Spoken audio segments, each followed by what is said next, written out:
En 1910, México se convirtió en el escenario de una de las revoluciones más trascendentales de América Latina, un conflicto que cambió la política, la sociedad y hasta la identidad del país. Pero para entenderla debemos retroceder mucho antes del estallido de las armas. Bienvenidos a Cultura en el Mundo Hoy, la Revolución Mexicana.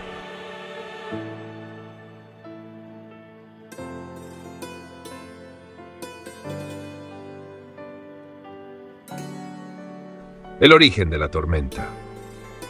Durante más de 3 décadas, México estuvo gobernado por un mismo hombre, Porfirio Díaz, un militar astuto que llegó al poder en 1876 bajo la promesa de democracia y terminó estableciendo un régimen autoritario conocido como el Porfiriato.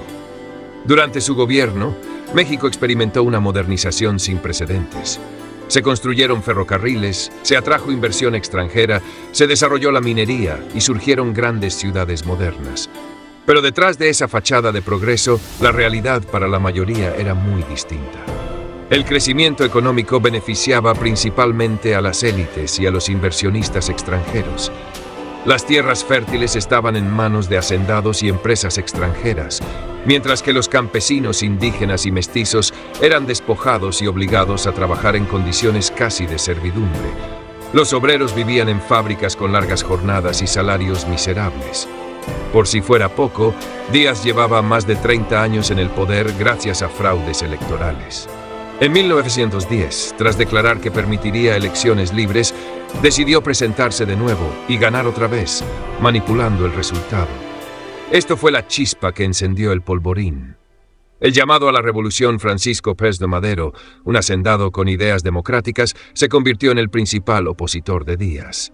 Al verse encarcelado, huyó a Estados Unidos y desde ahí proclamó el Plan de San Luis Potosí, en el que desconocía el gobierno de Díaz y llamaba al pueblo a levantarse en armas el 20 de noviembre de 1910. El llamado fue escuchado. En el norte, líderes como Pascual Orozco y Pancho Villa encabezaron guerrillas que golpeaban al ejército federal. En el sur, Emiliano Zapata, líder campesino de Morelos, defendía los derechos de los pueblos indígenas con el famoso lema «Tierra y libertad». En cuestión de meses, el régimen de Díaz comenzó a desmoronarse. En mayo de 1911, Porfirio Díaz firmó su renuncia y partió al exilio en Francia. México tenía un nuevo presidente, Francisco Bueno Madero. La presidencia de Madero y la traición Nel. Madero asumió la presidencia con la esperanza de llevar a México a la democracia. Sin embargo, su gobierno enfrentó enormes desafíos. Los campesinos esperaban una reforma agraria inmediata, pero Madero era moderado y no impulsó cambios profundos. Los militares desconfiaban de él y los porfiristas aún tenían influencia. Esta tensión culminó en 1913 con un golpe de Estado conocido como la Decena Trágica. El general Victoriano Huerta, con apoyo de algunos sectores del ejército y de la Embajada de Estados Unidos, traicionó a Madero. El presidente fue encarcelado y posteriormente asesinado. Huerta asumió el poder, pero pronto se ganó la oposición de casi todos. La guerra contra Huerta, Venustiano Carranza, gobernador de Coahuila, lanzó el Plan de Guadalupe, desconociendo a Huerta y formando el ejército constitucionalista. A él se unieron figuras como Álvaro Obregón en el noroeste y Pancho Villa en el norte.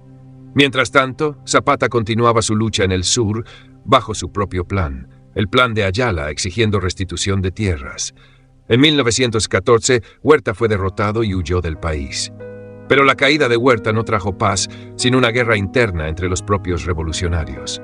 La guerra entre facciones Carranza, Villa, Zapata y Obregón pronto entraron en conflicto. Cada líder tenía su propia visión de México. Zapata quería una profunda reforma agraria. Villa buscaba justicia social y defendía a las comunidades del norte. Carranza pretendía un gobierno central fuerte. Obregón actuaba como estratega militar y político. Las batallas más emblemáticas de este periodo incluyen la batalla de Celaya, donde Obregón derrotó a Villa gracias al uso de tácticas modernas y artillería pesada. Villa nunca se recuperó militarmente de esa derrota. La Constitución de 1917 y el final del conflicto. Con Carranza en el poder, en 1917 se promulgó una nueva Constitución, considerada una de las más progresistas de su época. Incluía derechos laborales como la jornada de 8 horas, salario mínimo, derecho a huelga, educación laica y gratuita, y la posibilidad de expropiar tierras para repartirlas entre campesinos. Sin embargo, la violencia no terminó de inmediato. Zapata fue asesinado en 1919 bajo engaño. Villa fue retirándose de la vida militar y posteriormente también asesinado en 1923. Carranza fue derrocado y asesinado en 1920, siendo sucedido por Álvaro Obregón, quien finalmente estabilizó al país. El legado de la revolución. La Revolución Mexicana dejó más de 1 millón de muertos, pero también transformó a México para siempre. Modificó la estructura social, limitó el poder de la Iglesia y los grandes hacendados y sentó las bases de un Estado moderno. Fue una lucha llena de ideales, traiciones, victorias y tragedias. Una historia que sigue viva en la memoria de México. ¿Crees que los ideales de Zapata, Villa o Madero se cumplieron? Déjamelo en los comentarios. Y si te ha gustado este viaje histórico, no olvides suscribirte a Cultura en el Mundo para seguir explorando la historia.